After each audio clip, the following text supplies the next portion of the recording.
like every few years, something else happens that doesn't align with our traditional view of ourselves as societies, and that is that true. is right. It's right pickings for any sort of populist.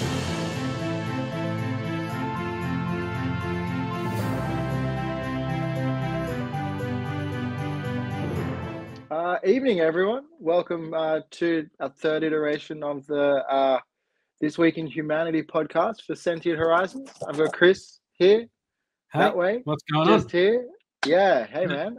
Really good. I was looking up, because we were talking either last week or the week before about how more than half of the world is going to the ballot boxes, as the pejorative term is, this year, and Pakistan. And I think Russia also, but Pakistan in the last little bit has gone. And just prior to, so I think that was mid-February, and just prior to that, Imran Khan, their previous prime minister, who had a no faith resolution moved against him in 2022, he was jailed for I think 15 years and then another 10 years the next day. And then, from my understanding, is that he then went on to win the election. Do you know about this? Do you know about what's happened in Pakistan? Yeah, I know a fair bit. I mean, it's obviously, my background's more in Australian politics and American politics, but I do know a bit about it. It is a bit of a weird one, actually, because obviously in our Western systems, we're very used to having essentially a two-party system. Yeah, so this or that. Yeah, exactly. And even in England, like, yes, they're like, don't get me wrong, they're quite a disparate system, but you've basically got the Tories versus Labour, and then whoever aligns with them. Yeah, exactly. Well, and that's the thing. Like, I think it swings as well. Like, because often, especially in recent years, I know New Zealand had to form minority government with essentially what was their UKIP, or like One Nation Party. Jacinta had to make minority government with their equivalent of that. So you do have extra parties, and I guess the loss of faith in major parties does make that a little bit more complex. And then you end up sort of where the Europeans are, where they have 6 to 7 parties, and they always end up with like that sort of 3 to 4 parties forming a coalition, which makes for some really interesting, like, if it's not horse trading, it is like big compromises on everything, but basically your main platform, which is fascinating. But so Pakistan, I know that because they have, so they have 3 main parties. The traditional ones are the Pakistan Muslim League Nawaz, which is generally referred to as the PMLN, and then the Pakistan People's Party, which is the PPP. You've got Imran Khan in, I think it was about 2011, maybe. He established the Pakistani Movement for Justice, or I think it's pronounced. Oh, okay. So it's not. It's a like. So it's not established. It's a disruptive party. It is anti-establishment.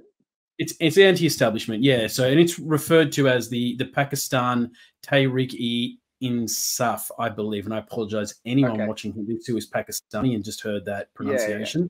I apologize. But it's PTI for short, so we'll just refer to it as PTI. PTI is perfect. I was going to say that's one of the main reasons we have acronyms, to save time and also shame. Definitely saving shame. Although I should have just said that right from the start to save myself the shame. But anyway, so the thing with Pakistan is its historical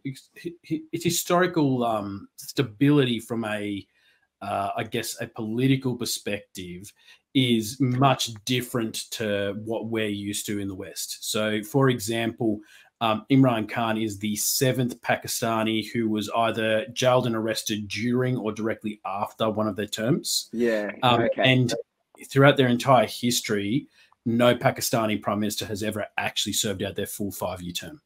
So, so they've got 5-year term. So is that in terms of, because I know they have a very strong military, similar to maybe even Thailand, and I know Thailand has been ruled by the junta there since at least 2012, I think. Is there a similar military aspect that once you don't once you start annoying people, someone else then sort of coup in nature, but perhaps not name happens? Yeah. So look, again, not being an expert on the region, yes, I know that there is a substantial amount of military involvement in the running of the country. And and I suppose that leads to pre-transitions of power rather than the waiting till it exactly happens. And look, having read, I mean, I have read stuff on them from Al Jazeera, The Guardian, and I think Financial Times in recent months. So it's a fairly diverse view, but it is still a Western view. But very much the narrative put forward by those particular publications is that the military have a substantial impact on who takes office. And what we know is that in 2018, the military very publicly repositioned themselves to support Imran Khan, which was basically around the time he took office. So, it seems, the accusation in those publications is that because the PPP and the PMLN apparently historically have a very strong kind of, they're very dynastical kind of political families. So they have very long-standing kind of traditional links back to the military. It seems like there was a falling out of some kind. I don't know the political background to that. But after that, essentially, Imran Khan was brought up into office, and his party, because they were already doing very well. That he was very much a disruptor.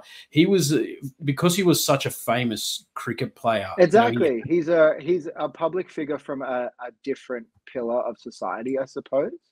Exactly. And you always wonder, like this goes back to sort of Schwarzenegger and even Nixon, I suppose. How much are they being used as a figurehead by perhaps other power players to move into that space? He also married one of the, I think it's the British royals, maybe back in the. Oh, really? Yeah, I don't know if they're still together, but it was a very high profile like marriage. So he was almost like the David Beckham of of Pakistan. He then, when he I can't remember the exact dates, but he basically positioned himself very heavily when he came back to Pakistan as being very traditional, very pro, in the very literal sense of the word, very radical in terms of wanting to return to the roots of that we need change because we need to change back to how it was.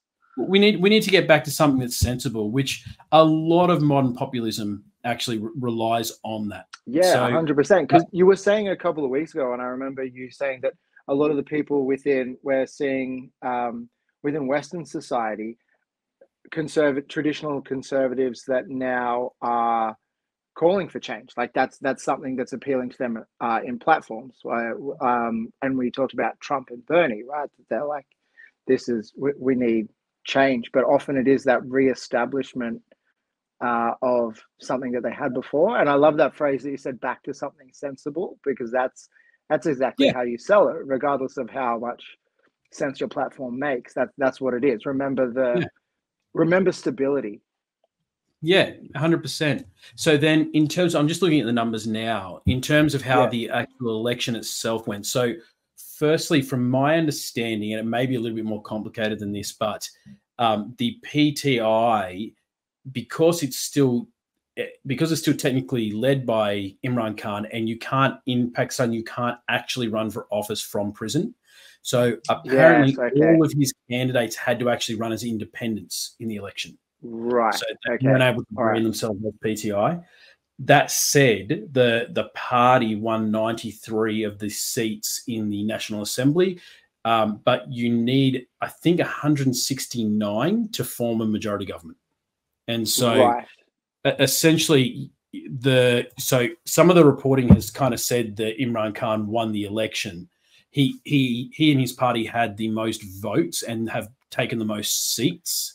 Okay, but they can't. But they don't have enough to form a government. Exactly. Okay. So the same as in Australia, where technically the coalition, the National Party and the Liberal Party aren't actually the same party. They just have exactly. It is a coalition, and yeah, so, exactly. And so that is what's happened. Is the PPP and the PMLN PMLN, is that right? Did I say that correctly? The PMLN have essentially formed a coalition and so they're now going to form government. They've said in the last couple of days, and so even today. From what I can tell, the generally accepted view is that the former Prime Minister, who may have been in office before Imran, or maybe the time before that, a guy named Shahbaz Sharif from the PMLN, is basically set to take the prime ministership. He's gonna be prime minister again. He's the pre-incumbent. Yeah, okay, all right. That seems to be what it is. And then Asif Ali Zardari of the PPP looks like he will be voted in as president. Which again, I don't know structurally how the office works in Pakistan. But it's so it looks like they've made that agreement to basically hold out the PTI from office. So and this is always interesting. I love that this has become sort of a catch cry, and I suppose it always has. It's like you point at someone and say treason. You've done this against the country. You've done this against the crown, if you have a crown. Yeah. Because he's been jailed for sharing state secrets. It was selling state secrets. No, it was there is a particular name that they use. Selling state gifts. So basically, like, he's accused of one of the big ones that I think he was accused of is I think from other Middle Eastern countries taking gifts like Rolexes and things like that, and then selling those, and then basically like because you can't take personal donations presumably, so they give you gifts and then you turn that into capital. Yeah, I don't exactly know how the law works in Pakistan. But you would assume because of the influence of the British system, you would assume that it's something like that. Yeah. Well, so I guess it's interesting because his like you said, his PTI party proper weren't able to run under that because he was in prison. But they still won a lot of seats. So you presume that the appeal of his platform is still quite wide, and I assume he's a populist that's quite wide. And we've seen that's everywhere, right? Like there's 2 or 3 to 6. You got Bolsonaro, you got Trump, you've got 100%. And even since Trump, since COVID, we've had Hungary, and we've had a couple of other European nations. Italy has taken a populist president the last few years as well. What do you think that is? Do you think that's discontent with establishment parties? What do you think has been and this is well-trod ground, but I think we're in a new era of it, and like in a lot of ways the COVID epidemic split our timeline. But so I think that there was populism before that, like the 2010s populism.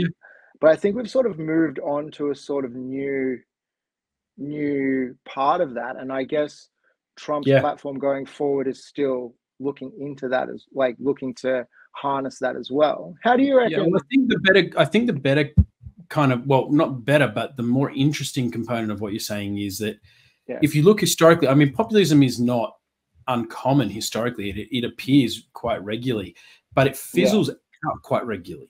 And what we're seeing now is that, I mean, if you think about Trump, he's like, his brand of populism really started to take prevalence in 2015.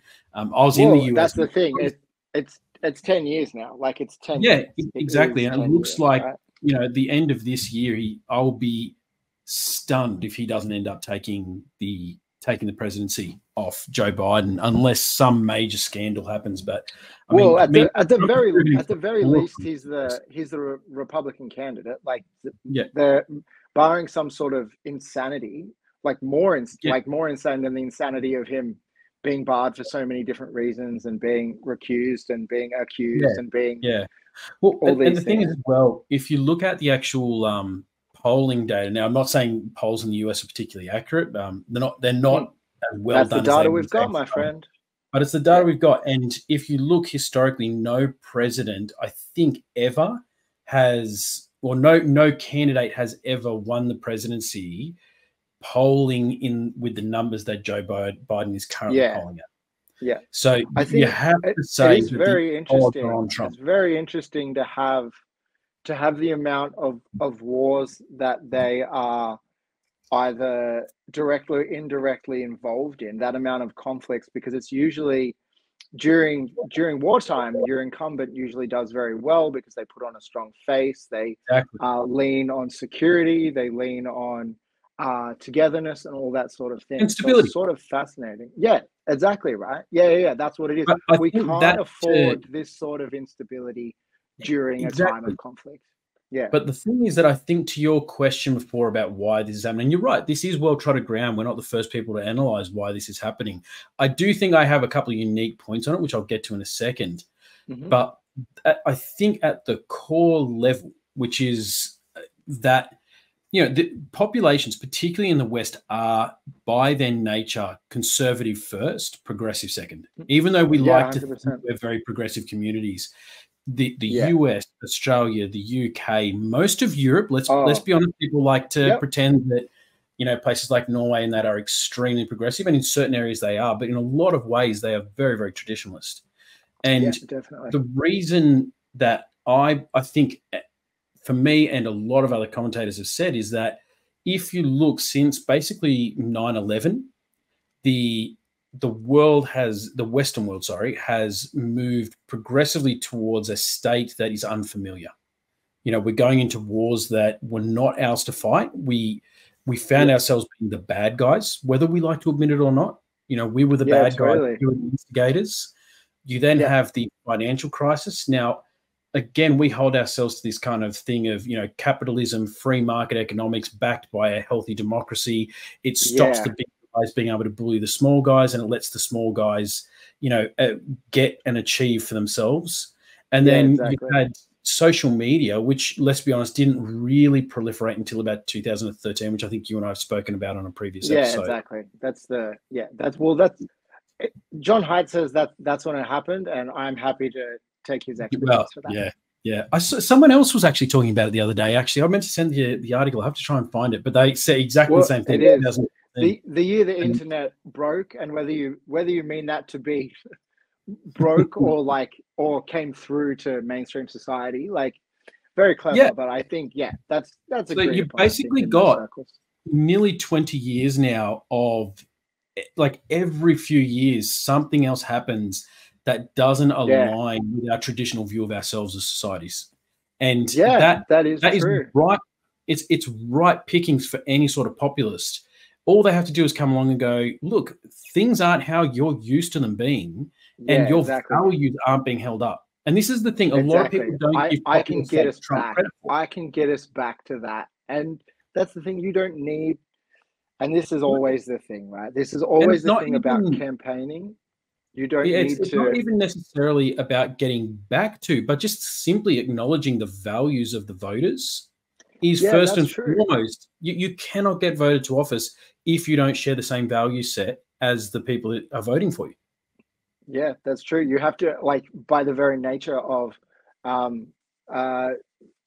democracy, you need to have more people who align with you than the people who are running after you. And you don't need to live those values. That's one of the biggest mistakes people made about Donald Trump, myself included. I thought he would never be able to take office in 2016 because he didn't live the values of the voters. But what we've seen, that doesn't matter. So long as you recognize them and respect those values, then people can vote for you. And that's the fundamental tenet of populism. But I think there is a deeper level to this, which I think you go before I jump in. I was going to say, I just want to say that back to you, because I've never heard it put in such put so succinctly and so crystalline and beautiful, is that is the heart of populism, that you don't need to live your followers' values. You don't need to live them. You need to respect and understand them. Yeah. And yeah. Well, there is that's fascinating. If you look at it is. You don't need to live them. The most extreme example of a populist that you could ever have, right? Hitler was, by all accounts, he was a pretty bougie, not particularly tough, not particularly masculine guy. But he's never been pegged as any of those. He's an angry short vegan art reject. Like that's what he is. If you actually if you pay attention to the finer details of his speeches and things like that, he was all about returning Germany and that entire region back to its very manly masculine roots. Yeah, so, and definitely. It shouldn't be a surprise. He wanted another Holy Roman Empire. That was was exactly the Reich, right? That's and what better, stronger version of Middle Europe has there been? That's what it is. Yeah. And I should just say as well, just to clarify for anyone that may be listening, I'm not in any way drawing parallels between Donald Trump, Imran Khan, or Hitler. I'm specifically saying about the tenets that support and back up populism. Oh yeah, as populist, the only parallels to be drawn is populist leaders. Yeah, exactly. So now to move on to the second point of why I think, and I think this is a deeper point that I don't think it's been spoken about a lot when it comes to populism, is now, I don't know, have you ever heard of the concept of modern monetary theory? If I have, it's been through you, and I'd love for you to retread it for me. So modern monetary theory was an economic principle that really, it wasn't named until about 2013, 2014, but the concept had been getting spoken about for quite some time before that. And it really didn't reach, I guess, mainstream ears until Bernie Sanders was talking about it in his 2016 campaign. Okay. And then Alexandria Ocasio-Cortez spoke about it a lot during her early time in office. And it was very much reached its kind of zenith of popularity in about 2020 with the kind of the conversation around spending with the pandemic. Okay. And all right.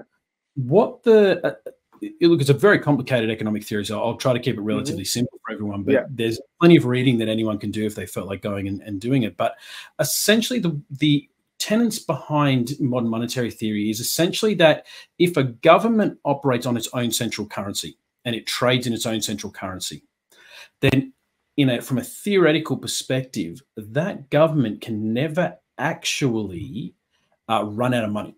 All it can do is inflate its currency. Now, exactly. The principle behind it is that if you have a surplus across three components of the economy, which I'll talk about in a second, that essentially you can never actually trigger hyperinflation. And so the theory is that you can continue to print money, or what we call borrowing. So this is where the US and Australia, we talk about the fact that we're in trillions of dollars of debt. What we actually are in trillions of dollars worth of printed currency that we've not accounted for.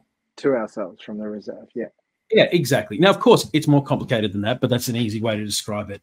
That's an easy way to understand it, So now the three tenets that have to exist, or the three, I guess you could say, precedents that must exist to make this possible. The first is that you have to have surplus labor in the economy. So essentially, so your unemployment, people that are looking for jobs, looking for work. You have to have. Does that need to be? Does that need to be at a certain level? Are we talking like a tenth of the population, or just you need to have a reliable surplus? You just need to, but you need to have higher than structural zero unemployment. So typically speaking, most economists agree that somewhere between 3% and 5% unemployment is what we refer to as structural zero. And so it's essentially, it's very, very hard for a healthy economy to get below that number.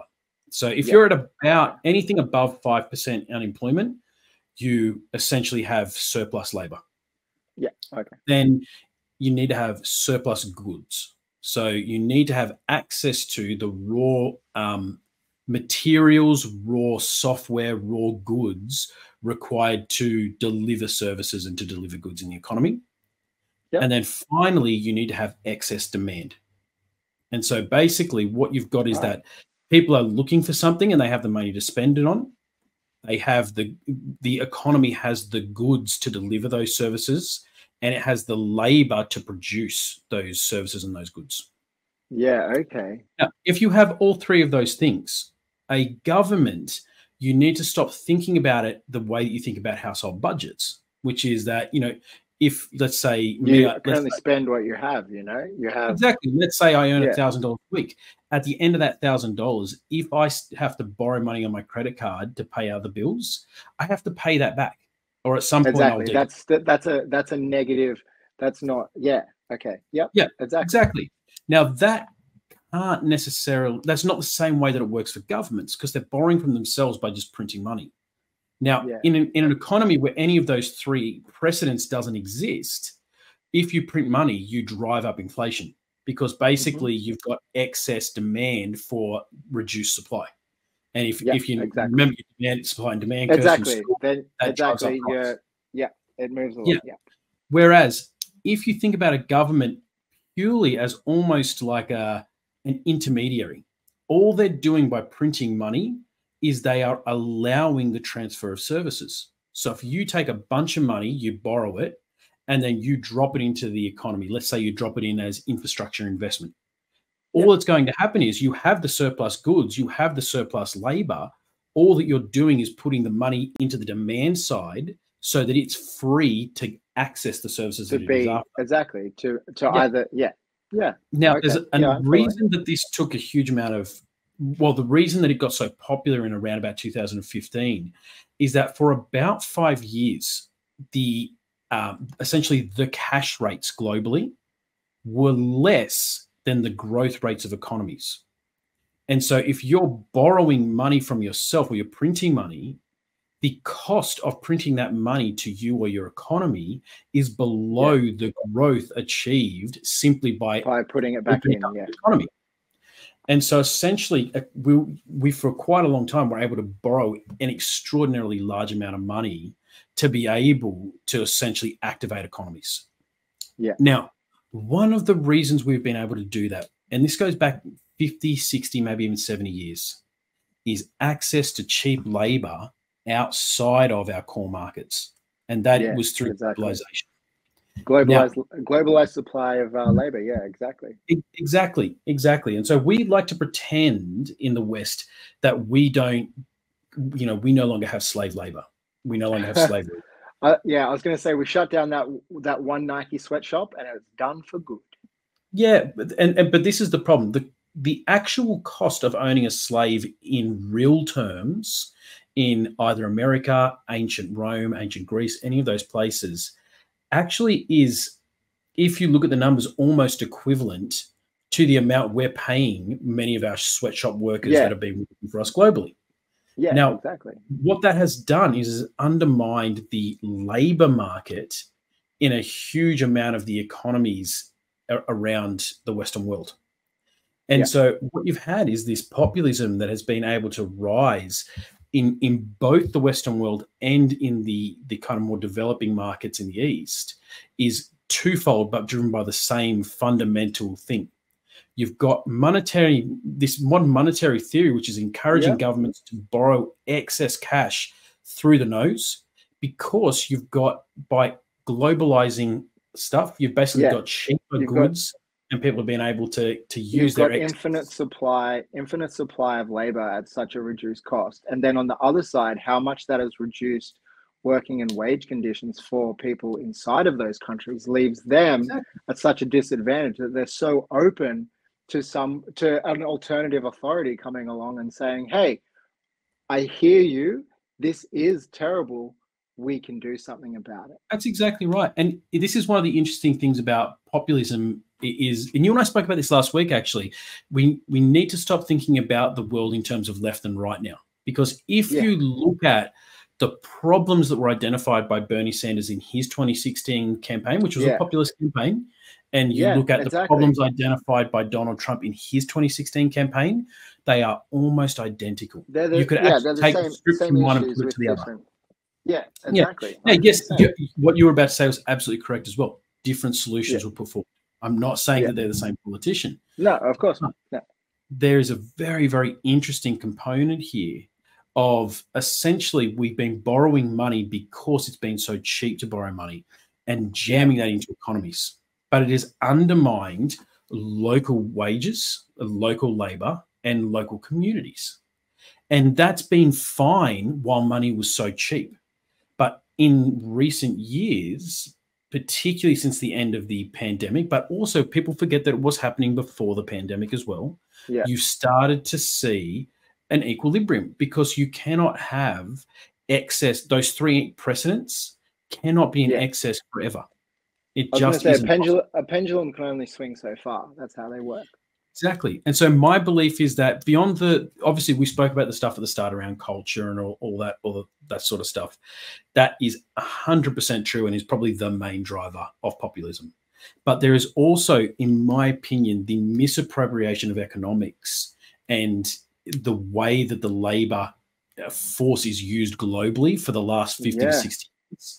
To me, particularly in the age of social media, has naturally led to this conclusion. Yeah, no, that's fascinating. And it does make a lot of sense that it has, in a very action-reaction sort of fashion, it does make a lot of sense that it has affected both sides and has been exacerbated by, not just the progress of time, but that access to infinite cheap money fascinating. That's I haven't heard anyone put it like that. That's very interesting. So now obviously you say it was cheap for 5 or 6 years, and we'll have to wrap it up in a second, but you said it was cheap, so equilibrium came through like at the beginning of this decade, so now it's much more expensive to create that money. Do we no longer have those three precedents happening across the board in the West? Well, so there's two components. So since the start of the decade, we started to see the cultural implications of it. Basically, where you've got, if you think about the US, it's the easiest one because we've all seen, a lot of documents. It's the loudest. What you're seeing is, exactly, it's the loudest. A lot of regional communities over there, through the complete outsourcing of manufacturing, plus the rapid increase in the cost of healthcare over there, has essentially created a cultural backfire to this. But totally. Even then, money was still very cheap. So that's what kicked off that first wave of populism around 2014 through to 2016. But then the point that we made at the start of this video was, why is populism continuing when historically it normally fizzles out relatively quickly? And to me, one of the big reasons it's continuing and probably will continue now is that we are seeing that those three precedents are collapsing since the end of the pandemic. They no longer have. The breakdown essentially of the Chinese trading boom that happened after 2007. Fascinating, Chris. I actually have and I think we're probably going to end on this if we can. A quote from Carl Sagan, amazing mind. Obviously across a lot of things, and I know I've told you this quote before. Anyone who comes past me will hear me say this, but just before I do, thanks so much for having me, Chris, and thanks for coming on. Thank you, another fascinating week in humanity. I'll just leave you with this, everyone. Carl Sagan from The Demon-Haunted World, Science is a Candle in the Dark.